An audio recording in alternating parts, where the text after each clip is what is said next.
নমস্কার। আমি কিছুদিন আগে একটা পত্রিকা পেয়েছিলাম, সেখান থেকে আমি একটা প্রতিবেদন বানিয়েছিলাম। সেটা ছিল আমাদের কাশীপুর ব্লকের কিছু গ্রামীণ রাস্তা নিয়ে একটা আমি প্রতিবেদন বানিয়েছিলাম। সেটা হচ্ছে আমাদের করঞ্জবেড়িয়া টু সোনাতলি যে 12 কিলোমিটার রাস্তা আছে, গ্রামীণ রাস্তা, তার ওপরে পাথর বোঝাই করা লরি যেটা 50 থেকে 60 টন ঘন ঘন গাড়ি কিন্তু পার হওয়ার জন্য যে গ্রামীণ রাস্তা, সেটা কিন্তু দিনকে দিন কিন্তু খারাপের দিকে যাচ্ছিল। সেটা নিয়ে আমি একটা প্রতিবেদন করেছিলাম। আর এটার ম্যান ভূমিকায় ছিল কিন্তু আমাদের কাশীপুর ব্লকের তালাজুড়ি গ্রামের অমিতাভ ধীবর বলে একটা দাদা। তিনি বিভিন্ন দপ্তরে এই বিষয়ে, রোডের বিষয়ে কিন্তু জানিয়েছিলেন। যখন তিনি কোনো সুরাহা পায়নি, তখন কিন্তু তিনি আইনজীবীর মারফতে ডিএম তথা জেলা শাসককেও কিন্তু নোটিশ দিয়েছিলেন। সেখান থেকে জেলা শাসকের যে প্রতিক্রিয়া ছিল, জেলা শাসক বলছিলেন এটা আমার নজরে আসেনি। কিন্তু আমাদের সবারই কিন্তু একটা আশা থাকে। কীরকম আশা থাকে জানেন দাদা?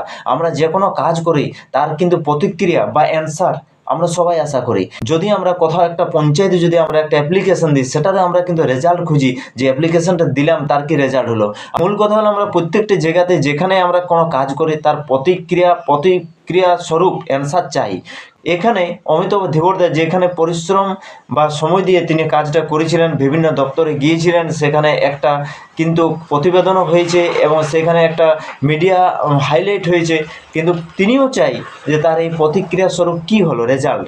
কিন্তু আমরা সম্ভবত আরও একটা পুনরায় কিছুদিন পরে একটা পেপার পত্রিকা আমি পেয়েছি, এই পেপারটা দেখুন। পেপারটা সেখানে কি লেখা আছে যে এখানে মুখ্যমন্ত্রী অনেক সভায় কিন্তু মুখ্যমন্ত্রী দেখুন অনেক সভাতে কিন্তু বলেছে যে গ্রামীণ যে সড়ক আছে তার ওপরে কিন্তু 10 টনের বেশি বোঝাই গাড়ি যাতায়াত করা সম্পূর্ণভাবে নিষিদ্ধ করেছে। তারপরেও কিন্তু আমাদের পুরুলিয়ার কাশীপুর ব্লকের এই যে 12 কিলোমিটার করঞ্জবেড়া টু সোনাতলি এখনও রমরমিয়ে গাড়ি চলছে, কোনো বন্ধ নেই। মুখ্যমন্ত্রীর নির্দেশকে অমান্য করে কিন্তু গাড়ি চলছে। কিন্তু একটা প্রশ্ন আমাদের মনে হয়, মুখ্যমন্ত্রী কিছু একটা বললো সেটা হলো না, এটা কি করে হয়? এটা কি সম্ভব? আমার কি মনে হয়, মুখ্যমন্ত্রী জনসভায় একরকম বলছে আর অন্তরে আলাদা রকম একটা, ভিতরে একটা আলাদা রকম কি চলছে সেটা ওনারাই বলবেন, সেটা ওনারাই জানেন। তবে যাই হোক, মুখ্যমন্ত্রী কি বলল বা জেলা শাসক কি বলল বা যে শিল্পপতি আছে তিনি কি করছেন সেটা বড় বিষয় নয়। ওরা কি বললো, ওরা কি না বললো সেটা আমাদের কিছু নেই। কিন্তু আমাদের সবচাইতে ক্ষতি কি জানেন? আমাদের জনসাধারণের ক্ষতি। আজ আমরা এই রাস্তাটা দিয়ে যাতায়াত করছি, এই রাস্তা দিয়ে তো বিভিন্ন জায়গায় যাচ্ছি। আমাদের এই রাস্তা দিয়ে আমাদের রেলপথ ইন্দ্রবিল, সিজ্জাম, বাঁকুড়া, পুরুলিয়া, আমরা কিন্তু এই রাস্তা দিয়ে যাচ্ছি। ক্ষয়ক্ষতিটা আমাদের হচ্ছে। হঠাৎ কোনো সমস্যা, হঠাৎ কোনো মেডিকেল এমার্জেন্সি হলে কিন্তু আমরা সমস্যায় পড়ছি। সুতরাং অমিতাভ ধীবরদা বলেছেন, যদি আমি এর সদুত্তর না পাই, এর যদি সঠিক কাজ না হয়, তো তিনি বলেছেন যে আমি কিন্তু হাইকোর্টের দ্বারস্থ হব। তো অমিতাভ ধীবরকে তার বুকের পাটার জন্য তাকে ধন্যবাদ জানাই।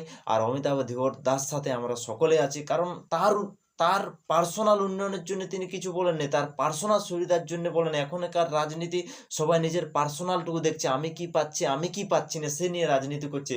সেই জায়গায় অমিতাভ দা সার্বিকভাবে যে একটা চিন্তা ভাবনা করে সকলের মঙ্গলের জন্য, সকলের সুবিধার জন্য তিনি যে মেন্টালিটি নিয়ে কাজটা করছে, তার জন্য অমিতাভ দাকে ধন্যবাদ। তো